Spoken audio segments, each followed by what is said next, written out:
Hi dear friends and subscribers, welcome to the Cricket Happening Show. As you know, on Saturday it's a late night Cricket Happening Show, but welcome to all my dear friends and subscribers who have been patiently waiting to get the Cricket Happening Show on a Saturday.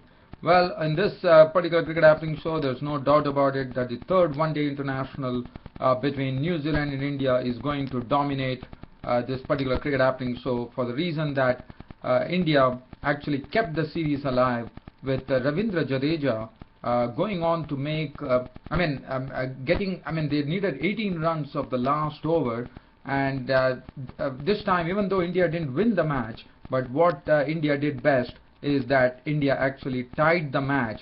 It was a very high scoring encounter with both the teams tied at 314.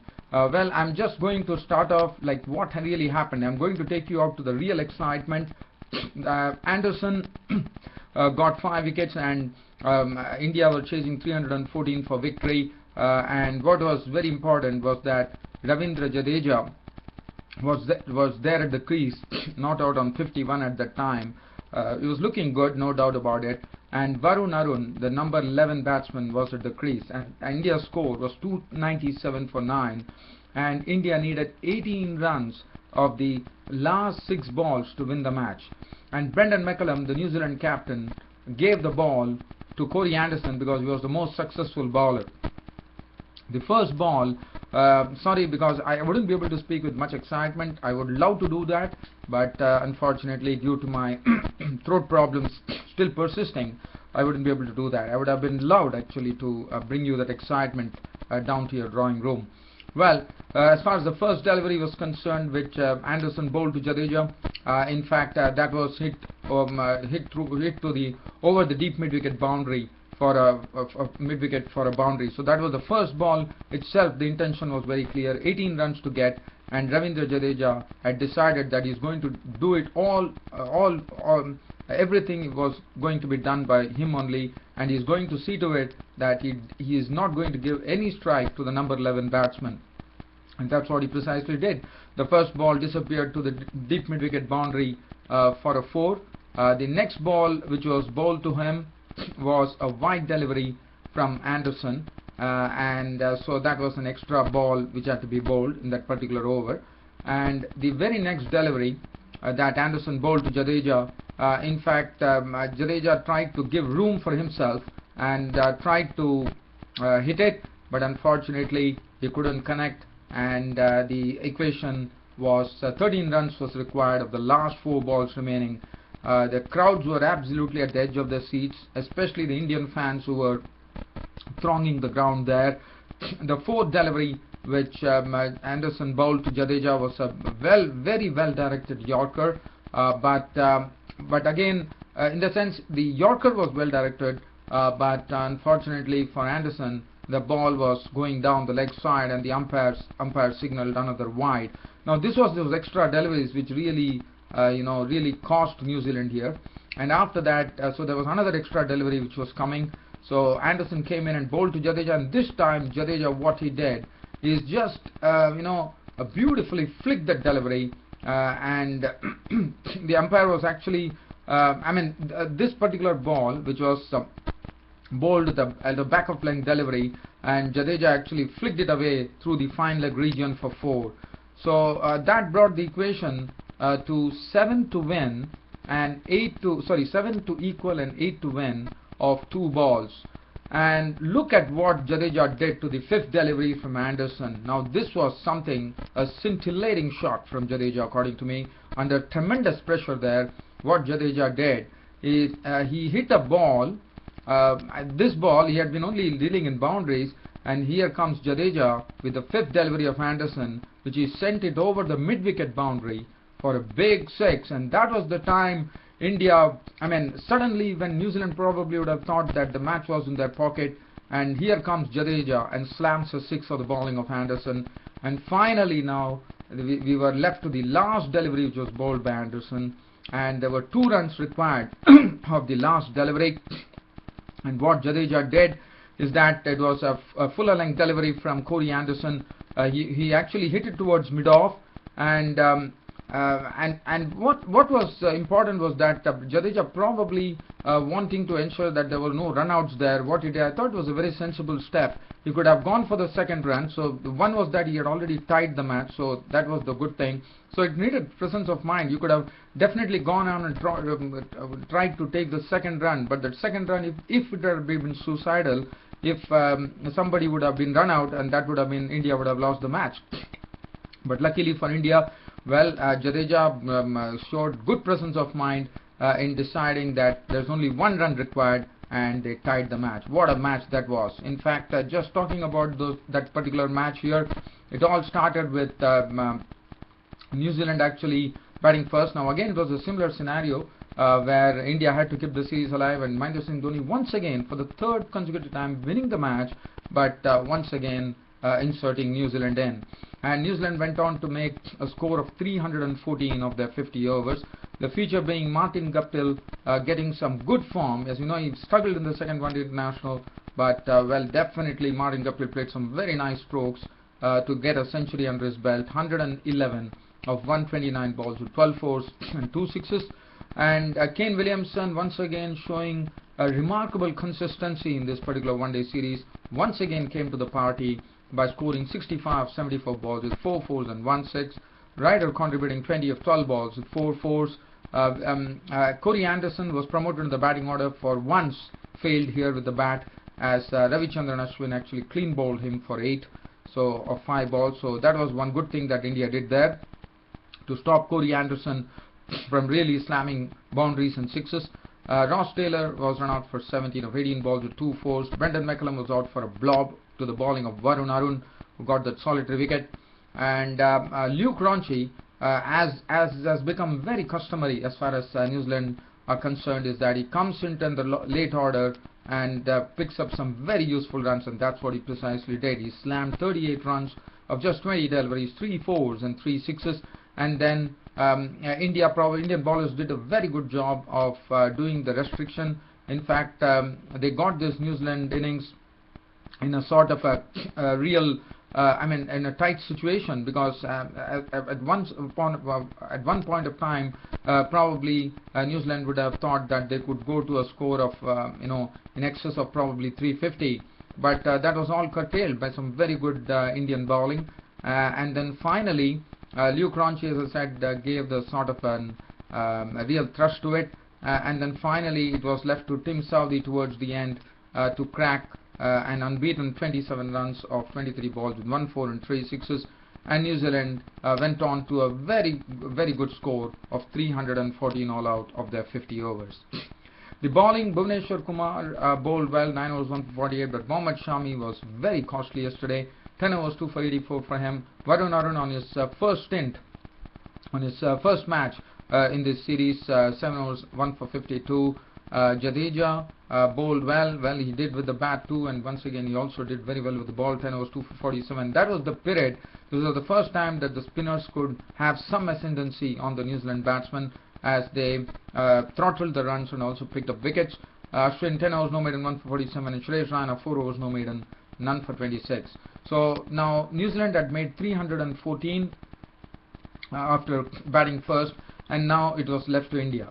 Now for India, it was very important that the opening pair for the first time in the series gave a start of above 50, and they did it very well. They knew that they had a big score to chase, and they really played some very good strokes. In fact, if you look at it, Tim Southee and McClenaghan were really dealt with pretty severely by both the openers Rohit Sharma and Shikhar Dhawan, who put on 64 for the first wicket, with Rohit Sharma contributing 39 of 38 balls with 1 4 and 4 sixes, and Shikhar Dhawan contributing 28 of 25 balls with 4 fours and 1 6. And then they were actually doing it very well when Tim Southee and McClenaghan were actually bowling, but when the induction of Hamish Bennett was making a comeback into this New Zealand team after quite a long time, since 2010, Hamish Bennett bowled with lots of pace. Once he came in, that was the time Corey Anderson at the other end started taking wickets. So Corey Anderson actually picked up both the wickets pretty quickly. So that was a big blow for India once they were 72 for 2 at that stage. After that, Virat Kohli came in, and Virat Kohli, let me tell you, Hamish Bennett on his comeback, as you know, he has some titanium kept on his back. Because of that problem, he couldn't play much cricket. But here he was bowling with lots of fire. He was bowling superbly, and what a line he bowled to Virat Kohli. And to bowl to Virat Kohli, not giving him anything in the drivable areas, and really keeping him so quiet that it really frustrated Kohli no end. And finally, due to that frustration that was created by Hamish Bennett, who bowled 2 maiden overs to Virat Kohli on the trot, that was the time, as I said, Virat Kohli would have been pretty frustrated, because he had stayed there making 6 runs of just 20 balls with 1-4, and Bennett got his victim. Bennett got Kohli out, so that was a big blow. In fact, Bennett got Kohli out, and then he also picked up the wicket of Ajinkya Rahane pretty quickly. It was Anderson who picked up this wicket, and India suddenly, after the openers gave a good start, once again found themselves in a real bother there at 79 for 4 in the 18th over. Well, Suresh Raina and Dhoni were in the middle, and Suresh Raina came in, and this was the time, and then slowly one partnership started blossoming with Mahendra Singh Dhoni and Suresh Raina. And what they did is they added actually another 67 runs for the 5th wicket. So that was a pretty good partnership. So this partnership yielded 67 runs for the 5th wicket, with Suresh Raina contributing 31 of 39 balls with 3 fours. And then Mahendra Singh Dhoni had the company of Ravichandran Ashwin. So Ravichandran Ashwin and Mahendra Singh Dhoni were at the crease. Now Dhoni, as you know, he has been playing well, and as far as Dhoni was there, for India, definitely there was hope, because he's a big hope for India, no doubt about that. And he was joined by Ravichandran Ashwin. Now what was very good to see is that we all know that Dhoni can play, but Ravichandran Ashwin, we all know he's a good all-rounder. But yesterday, what was good about Ashwin was it was using his speed. He was not afraid to actually loft the ball.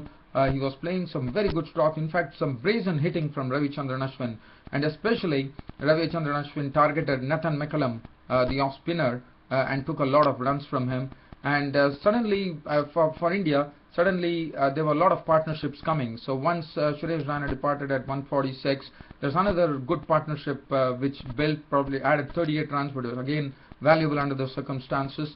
And Dhoni, after making 50, was a victim of Anderson of 50 of 60 balls with 2 fours and 3 sixes.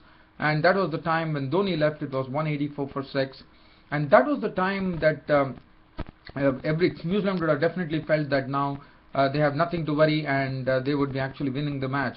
But let me tell you, Ravindra Jadeja, the all-rounder, who came in, and he has been having a very tough time with the bat, as you know, and Ravichandran Ashwin were at the crease, and that was the time probably one would have not expected this to happen. But what a partnership for India, with Ravindra Jadeja and Ashwin, not only frustrating the New Zealand bowlers, but also collecting some runs and playing in a very, very mature manner. And that was very important, because if you look at it, they in 9 overs they put on almost 85 runs. So in 54 balls they put on an 85-run partnership, and that was the reason the match was absolutely alive. And Ashwin and Jadeja went about their business in a very workmanlike manner, and they kept everyone interested. And finally, the score had reached 269 with SSN Ashwin playing some bold strokes. Ravindra Jadeja, well, he was looking pretty good. He started hitting 4s and 6s. In fact, he was the aggressive of both the batsmen. He was very aggressive.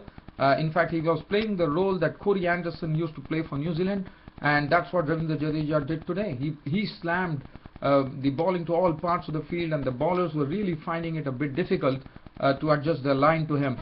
And finally, when the score reached 269, and things were looking, and then the 45th over, it was only essential that both of them had to stay, because it was the last recognized batting pair left.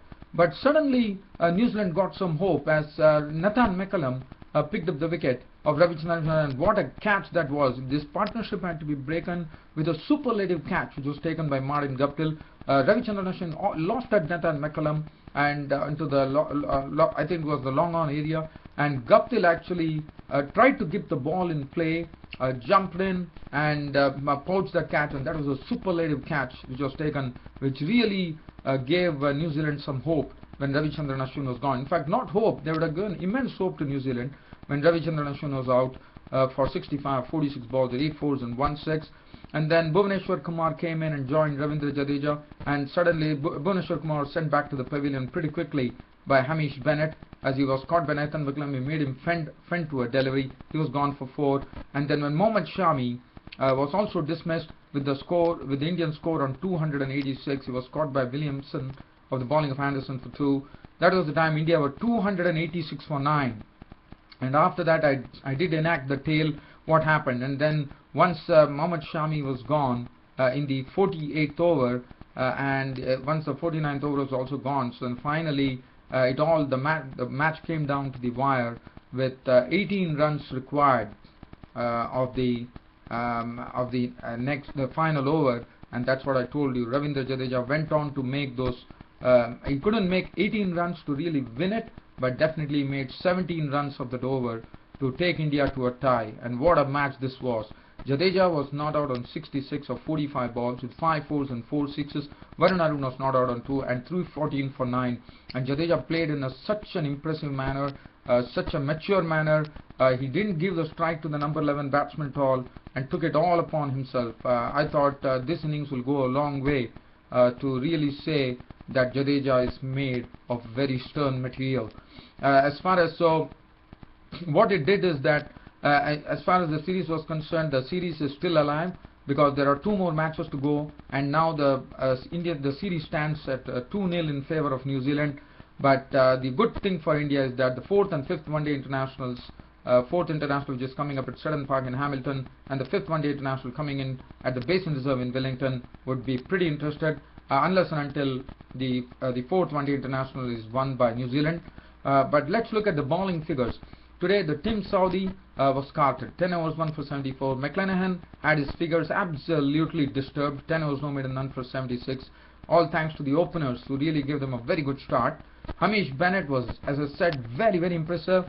Coming in the place of Adam Mann, he bowled superbly, and especially those 2 maiden overs to Kohli which frustrated him and got him out were real gems. I thought Hamish Bennett was absolutely bowling superbly. He had lots of pace. He was getting the ball to move about. 10 overs 2 maidens, 2 for 41 for him, the best bowling analysis in the New Zealand cricket team. Anderson, 10 overs 1 maiden, 63 runs and 5 wickets. So Cody Anderson seems to be really in some great form here. So either he contributes with the bat or with the ball. Today what he did is, he was always contributing with both bat as well as ball, but today what he did, he failed with the bat, but he made up for that by doing well with the ball.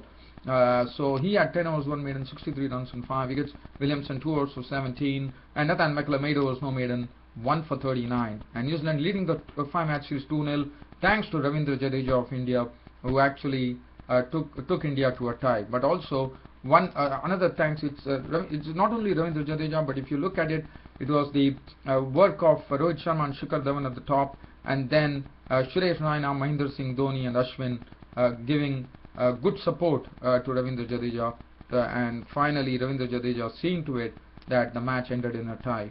So absolutely a wonderful match which was played here at Eden Park in Auckland. Well, dear fans, friends, subscribers, from here I will have to shift the attention now. Well, nothing much. As you know, we are just 1.5 hours away from the final one-day international of the series, which is going to be starting at the Adelaide Oval. And as you know, England just stopped Australia on their tracks in the 4th one-day international, and this particular day is a very significant day for Australia, as it is we call it the Australia Day. It's the Australia Day. So it's 26th January now. If you look at it, 26th January is the Republic Day for India, and 26th January is also an Australia Day for Australia. And for Australia, on Australia Day, we know the crowds are going to flock in at the Adelaide Oval. There is no doubt about it. I'm sure it's going to be a capacity crowd, especially wanting to see, even though Australia can't make a clean sweep of the series, but definitely they would be wanting their team to win. I think Australia will have a lot of support, and England, well, they would have got a lot of heart the other day, and also there is going to be full play today. The forecast is pretty good. It's 35 degrees, and as you know, Adelaide Oval definitely would be something which would be good enough for the batsmen. Now, as far as this particular one-day international is the final one-day international of this one-day series. For England, they have to keep up that winning habit. They already have one victory now. And one thing for Australia here on Australia Day is that again the Australian team is strengthened because Shane Watson is back, Michael Clarke, the captain, is back, and well, other than that, they have decided to leave out Mitchell Johnson from the team, so he's not there. So other than that, so this is the team composition, and Daniel Christian has been Clint McKay is there in the team. He's in the place of Mitchell Johnson. And for England, now England, as I said, they look good. Now they have to recreate, they have to actually build upon that. They have to put up a same performance or a much better performance than that, because Australia are definitely strengthened with the coming in of Shane Watson and Michael Clarke into the team. And for England, as I said, they are not out of the woods as yet. But yes, what they could do well today on Australia Day is to stop Australia and probably get one more win under the belt, so that the series at least looks pretty balanced. Whether England can be in a position to do that, that is something that one has to see as to what happens here at the Adelaide Oval. And for Australia, well, they would like to make it 4-1. As I said, it's a very significant day for Australia here at the Adelaide Oval, because the match is going to be played on Australia Day, which is a very special day in Australia. So, well, dear fans and subscribers, nothing else to really talk on right now. As I said, the Saturday is always a very late cricket happening show, because I return back from my office and then I do my cricket show. Well, thanks for your company as always, and as usual, your host Ram would like to say good night to you all. Thank you.